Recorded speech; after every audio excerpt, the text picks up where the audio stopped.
दादांबद्दल खूप आठवणी आहेत, कारण एवढ्या वर्षाच्या राजकीय प्रवासामध्ये इथल्या प्रत्येक कार्यकर्त्याला, इथल्या प्रत्येक विकास कामाला दादांनी हातभार लावलेला आहे. आणि दादांनी 91 सालापासून या शहराचं नेतृत्व, पालकत्व केलं. आणि खऱ्या अर्थाने पालक कसा असतो, नेता कसा असतो, हे दादांनी दाखवून दिलं. आणि पूर्ण महाराष्ट्राला पिंपरी चिंचवड शहर एक रोल मॉडेल म्हणून दादांनी त्यांच्या कामातनं दाखवून दिलं होतं. आणि आज गेल्या 7 दिवसापूर्वी जी घटना घडली ती आमच्या सगळ्यांसाठी आणि पूर्ण महाराष्ट्रासाठी फार धक्कादायक आहे. एकूणच दादांसारखा नेता पुन्हा होणार नाही.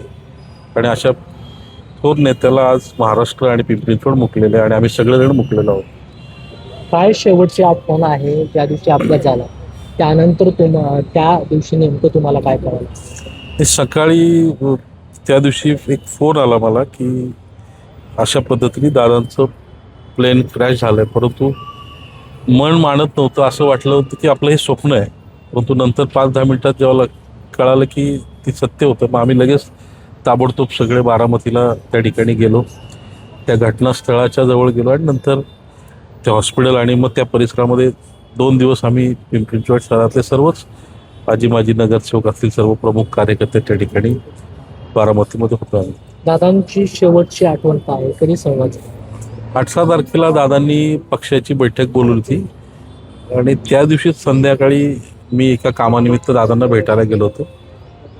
त्यावेळी जवळपास अर्धा तास दादांबरोबर आमच्या चर्चा झाल्या.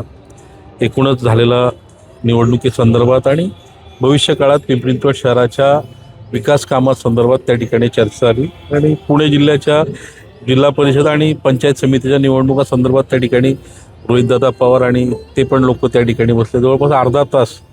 आणि ती आठवण म्हणजे अशी होती की त्या ठिकाणी दादांना नेहमी संध्याकाळच्या वेळेत काहीतरी खायचे लाडूचा डबा होता. दादांनी स्वतःही लाडू खाल्ला, आम्हाला सगळ्यांना स्वतःच्या हाताने त्या ठिकाणी लाडू दिला. आणि ती आमची शेवटची भेट होती दादांची. महाराष्ट्रातील सर्व बातम्यांचे विश्वासार्ह व्यासपीठ, सकाळच्या सर्व सोशल मीडिया प्लॅटफॉर्मला लाईक, फॉलो आणि सबस्क्राईब करा.